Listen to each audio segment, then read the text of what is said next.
Bonjour à mes frères et sœurs, que la paix et la grâce de Dieu soient avec vous tous. Et bienvenue dans notre étude biblique de ce soir.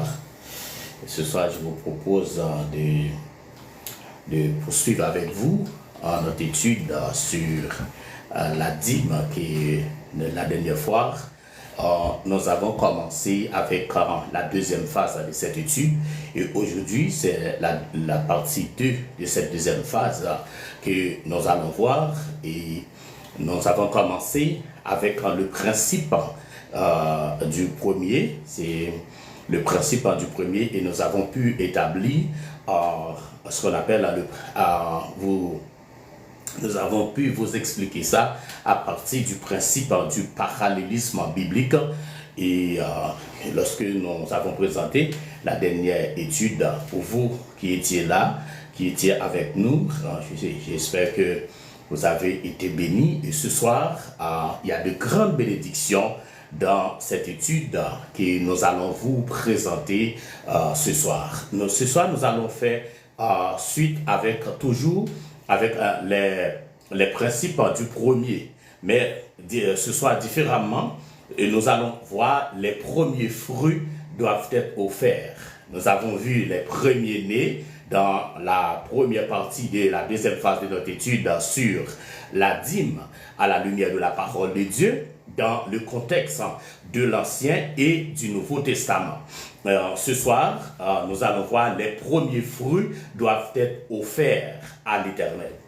Regardons ensemble Proverbe chapitre 3, verset 9 à 10. Proverbe chapitre 3, verset 9 à 10.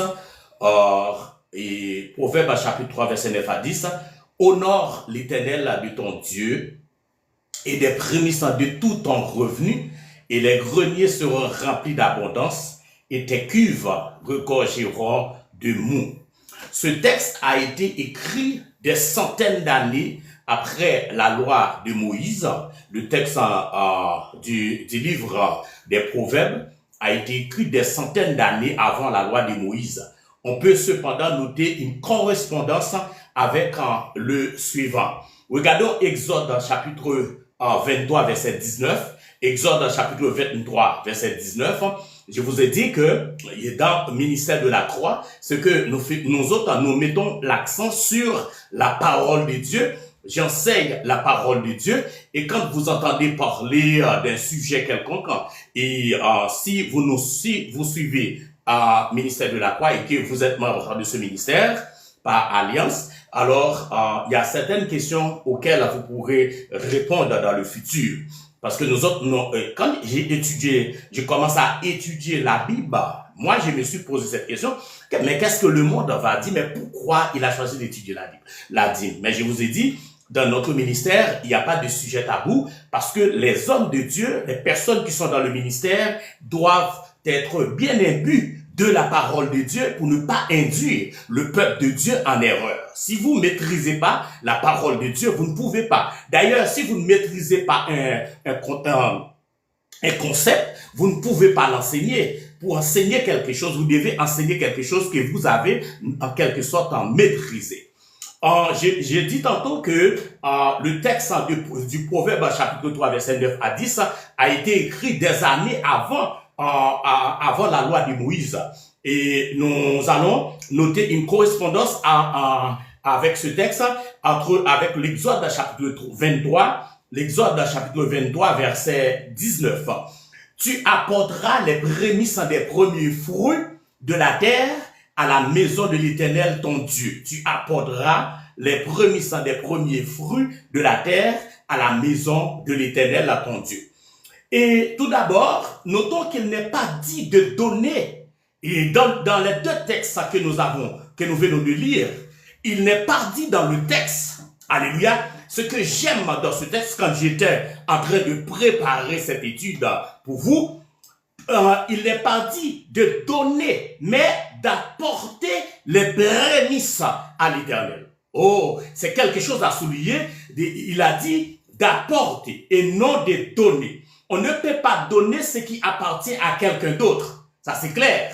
On ne peut pas donner ce qui appartient à quelqu'un d'autre. Or, les prémices appartiennent à Dieu. N'oubliez pas que nous sommes dans le contexte. Je vais faire une mise au point.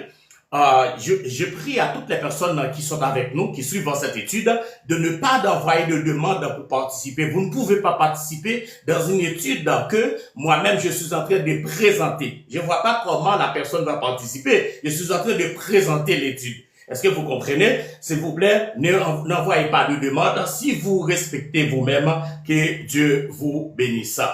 Nous disons tout d'abord, notons qu'il n'est pas dit de donner dans le texte, mais d'apporter les prémices. On ne peut pas donner ce qui appartient à quelqu'un d'autre. Or, les prémices appartiennent à Dieu. Il faut simplement lui rendre ce qui lui appartient afin d'honorer et en signe de notre foi en lui. On donne à Dieu pour l'honorer en signe de notre foi à Dieu. On l'honore en lui rendant la première partie. On donne toujours à Dieu la première partie. Deuxièmement, nous observons dans ce verset que ces premiers fruits devaient être apportés à la maison de Dieu. Dans le texte, il est dit d'apporter, mais apporter où? Apporter où? Dans la maison de Dieu. N'oubliez pas que en Israël, il y avait un temple à Jérusalem où les sacrificateurs présentaient des sacrifices à Dieu, des sacrifices au Dieu des cieux. Premièrement, il est dit d'apporter et non de donner. Et deuxièmement, dans le texte, nous observons que dans ce verset que ces fruits devaient être apportés à la maison de Dieu. On ne peut pas décider de partager la dîme entre plusieurs œuvres charitables. La dîme n'est pas là pour partager entre les œuvres charitables. Ça, c'est très important. Nous allons souligner ça ce soir pour vous autres. On peut, et ici, il existe seulement deux choix du fait que les premiers fruits appartiennent à l'Éternel. Puisque les premiers fruits appartiennent à Dieu, on peut les lui rendre, on peut les lui voler. Il y a des choses qu'on peut faire avec les dîmes. C'est soit on rend les dîmes à l'Éternel ou bien on vole les dîmes. Alléluia. Il faut apporter la dîme à la maison de Dieu, c'est-à-dire à l'église. La dîme n'est pas là pour partager. Est-ce que je peux ouvrir une parenthèse avec vous? D'ailleurs, peut-être plus devant dans notre étude, nous allons parler de ça, même si c'est pas aujourd'hui. Mais quand même, je dois ouvrir une parenthèse pour vous quand il est dit dans le texte d'apporter à la maison de Dieu. Apporter à la maison de Dieu, mais pour faire quoi? Pour faire quoi? Apporter à la maison de Dieu, pour faire quoi? Qu'est-ce qu'on fait avec la dîme? Il y a deux choses qu'on peut faire avec la dîme dans la maison de Dieu. On ne parle pas d'offrande, on parle des dîmes. Premièrement, les dîmes sont là pour quoi? Les dîmes, premier rôle des dîmes, c'est pour nourrir les sacrificateurs qui nourrissent le peuple de Dieu spirituellement. Pour ceux qui nourrissent le peuple de Dieu spirituellement. Ça, c'est première chose qu'on peut faire avec les dîmes. Et deuxièmement, répondre aux besoins du temps, répondre aux besoins du temps, et avec les offrandes qui sont rentrées, vont couvrir les dépenses de l'église. Mais le premier rôle de la dîme dans l'Ancien Testament, c'était pour répondre aux besoins des sacrificateurs. D'ailleurs, aujourd'hui, il n'y a pas de sacrificateurs parce que nous constituons un royaume des sacrificateurs pour Dieu, mais les personnes qui nourrissent l'assemblée de Dieu spirituellement a un droit sacré. Les personnes qui nourrissent spirituellement l'assemblée de Dieu a un droit sacré. Et on doit répondre aux besoins de cette personne qui nourrit l'assemblée et directement. Si vous ne le faites pas, c'est un vol. L'église, c'est pas l'église qui vole, c'est la personne qui gère qui vole. À ce moment-là, cette personne va attirer non la bénédiction sur lui-même, mais la bénédiction, il va attirer la bénédiction sur toute l'église en entière. Parce que il faut, la personne se dispose à se former, à étudier, à prendre le temps pour préparer les études de la parole de Dieu. Et puis maintenant, l'assemblée ne couvre pas certains besoins. Par exemple, ses déplacements, c'est pas l'homme de Dieu qui doit couvrir ses déplacements, les kilométrages, les vestons pour voyer en presse, les cravates, tout ce qu'il aura besoin. C'est le temple qui doit répondre à ses besoins. Et c'est pour cela que Dieu a dit apporter toutes les dîmes de la maison de Dieu. À ce moment-là, c'est pour répondre afin qu'il y ait de la nourriture dans ma maison, c'est pour répondre aux besoins de ceux qui servent dans le temple. Amen. On peut pas, un homme de Dieu préparé qui se consacre à la prédication de l'évangile, à l'enseignement de la parole de Dieu, il ne peut pas venir pour dire merci beaucoup, tu donnes la main et tu le renvoies. Tu gardes quelque chose qui t'appartient pas. C'est toi qui décides ça, et pas l'église qui décide ça. C'est toi qui dirige l'église, qui n'instruit pas le peuple de Dieu, qui n'enseigne pas le peuple de Dieu la parole de Dieu. Tu peux pas dire à un homme de Dieu merci beaucoup, au revoir. Il y a quelque chose qui lui revient, c'est la parole de Dieu quand il nourrit le peuple de Dieu. Ça, c'est une parenthèse que je voulais ouvrir avec vous et nous allons faire suite à notre étude de ce soir. Il existe seulement deux choix du fait que les prémices, les fruits appartiennent à l'Éternel. On peut lui rendre les dîmes à l'Éternel, les fruits, ou on peut lui voler. Et c'est deux choses. C'est soit on rend à Dieu, ou bien on vole Dieu. Et on n'a pas le droit de voler Dieu. Nous, les chrétiens, on n'a pas le droit de voler. C'est ça. Mais les dîmes, premièrement, nous avons vu que les dîmes, les premiers fruits, qu'est-ce qu'on fait avec les premiers fruits? On les apporte à Dieu, on les apporte à la maison de Dieu. Et ce problème fut évoqué par le prophète Malachie et l'homme trompera-t-il Dieu? Il y avait une conversation entre Dieu et son peuple à l'époque, du temps de Malachie. Dieu, il est dit dans Malachie 3, verset 8, l'homme trompera-t-il Dieu? Car vous me trompez et vous me dites, et le peuple répond, en quoi t'avons-nous trompé? Et Dieu répond, l'interlocuteur répond, dans les dîmes et dans les offrandes. Alléluia. Dieu dit au peuple d'Israël que vous m'avez trompé dans les dîmes, dans les offrandes. Vous pouvez tromper Dieu aujourd'hui dans les dîmes et dans les offrandes. Et dans quoi vous trompez? Vous n'avez pas besoin d'être chrétien pour tromper Dieu dans les dîmes. Parce que le premier né de toute bête appartient à l'Éternel. Les premiers fruits de tout jardin appartient à l'Éternel. C'est clair. C'est écrit, c'est une loi biblique. C'est clair, appartient à l'Éternel. À ce moment-là, vous allez commencer à dire, bon, les pasteurs sont voleurs. Ça, c'est leur problème. C'est ton problème, les pasteurs voleurs. Moi, je suis en train de vous enseigner la parole de Dieu, c'est que dit la parole de Dieu par rapport à un concept biblique. Est-ce que vous comprenez? La Bible dit que vous m'avez trompé. Et le peuple de Dieu répond, mais en quoi t'avons-nous trompé? Et Dieu répond, dans les dîmes et dans les offrandes. C'est tout ce qui vous appartient et nous allons voir ça, que Dieu, nous avons déjà parlé de ça, Dieu doit être toujours en premier et nous allons voir plus devant que toujours on parle de ça, Dieu doit être toujours le premier en tout. Il faut toujours donner à Dieu en premier. Si Dieu est premier dans votre vie, tout ce qui vous appartient aussi à Dieu. Et à la lumière, mes bien-aimés, à la lumière de ce principe, nous allons, à la lumière de ce principe des premiers-nés et des premiers fruits, on peut mieux comprendre pourquoi Dieu a accepté le sacrifice d'Abel et refusé celui de Caïn.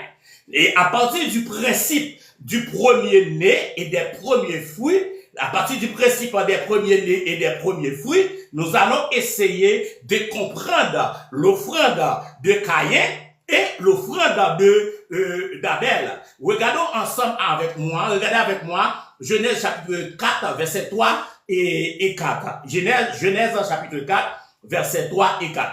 Au bout d'un certain temps, Caïn présenta du produit de la terre une offrande au Seigneur.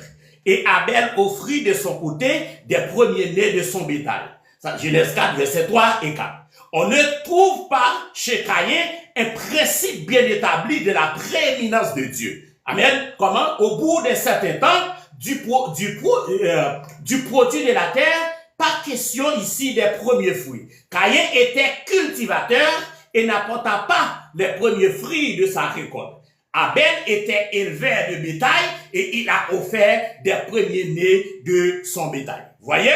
Et dans le texte que nous venons de lire, nous avons vu que Caïn, la Bible nous dit que Caïn et Abel offrirent de son côté des premiers-nés de son bétail et Caïn lui-même présenta à Dieu des produits de la terre. C'est correct. Caïn offrit à l'Éternel. Caïn offert à l'Éternel du produit de la terre. Il présenta du produit de la terre. Mais la Bible n'a pas dit à Caïn de présenter les produits de la terre à l'Éternel. Si dans le texte il dit Caïn présente les produits de la terre à l'Éternel, c'est qu'il y a un principe que Caïn ne respecte pas. C'est pas les produits de la terre que Caïn devait offrir à l'Éternel. Caïn devait offrir les premiers fruits de son jardin, les premiers fruits de son jardin à l'Éternel. Vous voyez où est-ce que Caïn a fauché? Il a offert du produit de son jardin à l'Éternel, mais il n'a pas pris le soin d'offrir le premier fruit, les premiers fruits de son jardin à l'Éternel. C'est là tous les problèmes de Caïn résident là. Et pourtant, la Bible dit Abel, de son côté, offrit des premiers-nés de son bétail. Alors, vous voyez que Abel respecte le principe biblique, la loi de la dîme. Abel respecte ce principe, il présente le premier-né de son bétail à l'Éternel. Amen. Au bout de certain temps, du produit de la terre, pas question ici des premiers fruits. Caïn était cultivateur et n'apporta pas les premiers fruits de sa récolte. Abel était éleveur de bétail et il offert des premiers-nés de son bétail à l'Éternel. Et le texte, le contexte de Caïn et d'Abel nous aide à comprendre aussi le principe des premiers fruits de la terre. Nous comprenons mieux pourquoi Dieu a eu égard à Abel et non à son sacrifice, mais il n'a pas eu égard à Caïn et son sacrifice. Le principe était déjà établi depuis les origines. Dieu est le premier et n'acceptera jamais la deuxième place. Dieu est le premier, il n'accepte pas jamais la deuxième place. Amen. Il convient de lui rendre les prémices, car il a décrété que cela lui appartient. Les prémices appartiennent à l'Éternel. Les premiers-nés des bétails appartiennent à l'Éternel.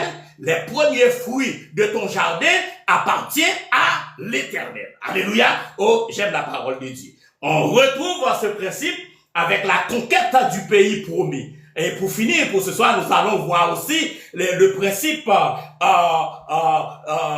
ce principe du premier fruit. Nous allons le voir aussi dans la conquête de Canaan, pour nous capables de finir pour ce soir. Et dans la conquête de Jéricho, Dieu ordonne que tout le butin entrera au trésor de l'Éternel. Il dit dans Josué chapitre 6 verset 19, tout l'argent et tout l'or et tout objet d'airain et de fer seront consacrés à l'Éternel. Ils entreront au trésor de l'Éternel. Vous voyez, voici l'ordre que l'Éternel avait donné au peuple d'Israël. Et lorsque le pays aura été conquis, voici ce que l'Éternel avait recommandé. Et Jéricho est la première ville qu'Israël doit conquérir dans le pays promis. C'est pourquoi Dieu demande à ce que tout le butin entre au trésor de l'Éternel. Vous voyez, Jéricho était la première ville à conquérir et Dieu demande à Israël d'offrir tous les premiers butins devaient être offerts à l'Éternel. Le trésor de la première ville est consacré à l'Éternel, tous les restes sera béni. Le trésor de la première ville est consacré à l'Éternel. Si le trésor de la première ville est consacré à l'Éternel, tous les restes sera béni. Amen. Et une partie est gardée par Achan. Vous connaissez bien cette histoire. Dieu le considère comme un vol. La partie conservée par Achan a été considérée comme un vol. Le résultat est une grande défaite dans la ville suivante qui est haï. Parce que Israël allait perdre la deuxième bataille face à un petit pays qu'on appelle Haï, parce qu'il y a quelqu'un qui avait volé, qui avait violé le principe du premier. Parce que pourquoi Israël avait perdu la bataille face à Haï, c'est parce que Akan avait volé, non seulement il avait volé, mais aussi il avait violé un principe qu'on appelle le principe du premier. Akan avait violé ce principe et Israël avait perdu la bataille. La malédiction est sur le restant de la conquête, si la justice n'est pas rendue. Alors, si la justice doit être rendue à cause de ce principe qui a été violé, sinon, toute la conquête sera maudite. Parce que Israël venait de commencer la conquête, parce que Jéricho était la première ville conquise. Maintenant, il y a un problème. Vous voyez, un Akan vient débloquer la conquête de la Palestine parce qu'il a violé le principe du premier. Oh, c'est important le principe du premier de la parole de Dieu. Et c'est pourquoi le Saint-Esprit de Dieu m'a poussé pour enseigner ce principe à tous les hommes de Dieu, à tous les serviteurs de Dieu, à toutes les servantes de Dieu. Même si vous êtes dans le ministère ou pas, cette étude vous sera utile. Regardons dans Josué chapitre 7 verset 11. Israël a péché, ils ont même transgressé mon alliance et que je leur avais prescrite et ils ont pris de l'interdit. Vous voyez ce que l'Éternel dit à Josué? Israël a transgressé mon alliance. La dîme, c'est une alliance, fait partie de l'alliance de Dieu. C'est pas la dîme. Le principe du premier. Le principe du premier fait partie de l'alliance de Dieu. Et l'Éternel dit, Israël a transgressé son alliance et qu'elle leur avait prescrite et ils ont pris de l'interdit. Ils en ont dérobé et ont menti et ils l'ont mis dans leur bagage. Josué 7, verset 11. Josué s'est immédiatement occupé de rendre justice et la bénédiction est revenue. Amen. Et Josué a rendu justice pour ceux qui venaient d'arriver et la justice est rendue et que la conquête, et on poursuit, on fait suite avec la conquête. Et pour finir pour ce soir, le principe est le suivant. Pour terminer pour ce soir, le principe est le suivant. Si l'on offre la première part à Dieu, le reste est béni. Si l'on offre le premier part à Dieu, le reste est béni. Si l'on n'offre pas la première part à Dieu, tout ce que l'on garde est maudit. Nous allons voir. Et suivez-moi. Il considère que c'est un vol de ce qu'il a décrété lui appartenir.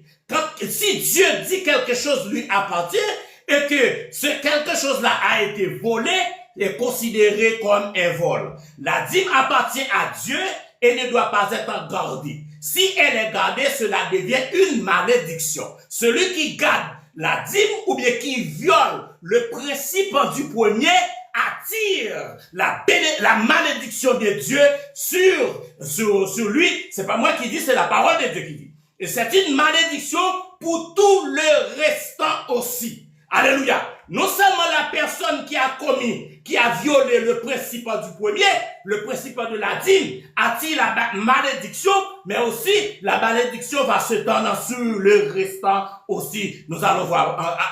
Suivez-moi, vous allez voir. Pourquoi voudriez-vous garder une malédiction dans votre compte bancaire?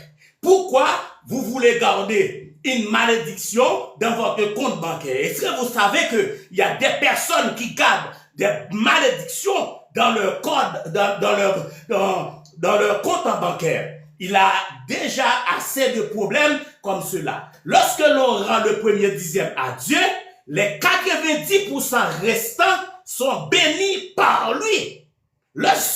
Écoutez bien, lorsqu'on donne le premier dixième à Dieu, les 10% restants sont bénis par Dieu. À cause de cela, on obtient beaucoup plus avec 90% bénis qu'avec 100% maudits. Oh, alléluia, j'aime la parole de Dieu. Vous voyez le principe? Je reprends pour vous. Quand vous respectez, quand quelqu'un respecte le principe du premier, c'est-à-dire la personne respecte le principe de 10%, la personne a 90% chance d'être bénie. Mais si la personne veut garder les 100%, et la personne a 90% chance d'être maudit. Vous allez garder pour vous, vous allez avoir béni, maudit avec 80. À cause de cela, on obtient beaucoup plus avec 90% béni, mais avec 100%, si on garde 100%, on est 100% maudit. Alors, c'est là que nous allons nous arrêter ce soir avec la deuxième partie dans cette deuxième phase de notre étude sur la dîme à la lumière de la parole de Dieu dans le contexte de l'Ancien et du Nouveau Testament. Et ce soir, nous avons vu le principe, nous avons vu les premiers fruits, les principes du premier fruit. Et ce soir, c'est ce que nous avons vu. Et nous venons de voir que c'est un vol quand on ne respecte pas ce principe. Et nous avons pris l'exemple de Caïn et d'Abel. Et nous avons pris l'exemple d'Acan et la conquête de Canaan. Et Jéricho était la première ville et que le Seigneur avait réclamé les premiers bulletins. Mais cette loi, ce principe a été violé et le peuple était tombé sous la malédiction. Et le peuple a même perdu une bataille devant un petit pays. Alors, si on donne 10%, on a 90%, on a 90%, on va être béni avec 90%. Mais si on garde les 100%, vous allez attirer 100% des malédictions. 90% des bénédictions avec 100% des malédictions, c'est à vous de choisir. Je ne parle pas de moi-même, mais je vous présente la parole de Dieu. Je vous enseigne la parole de Dieu. Allez en paix, que Dieu vous bénisse. Je vous donne rendez-vous pour la prochaine étude, la troisième partie de la deuxième phase. Dieu ne peut pas être en deuxième place. C'est ce que nous allons voir dans la troisième partie de la deuxième phase de cette étude. Dieu ne peut pas être en deuxième place. Allez en paix, que Dieu vous bénisse. C'était votre serviteur, Pasteur Francis Pierre, pour Faites Engagé. À la prochaine.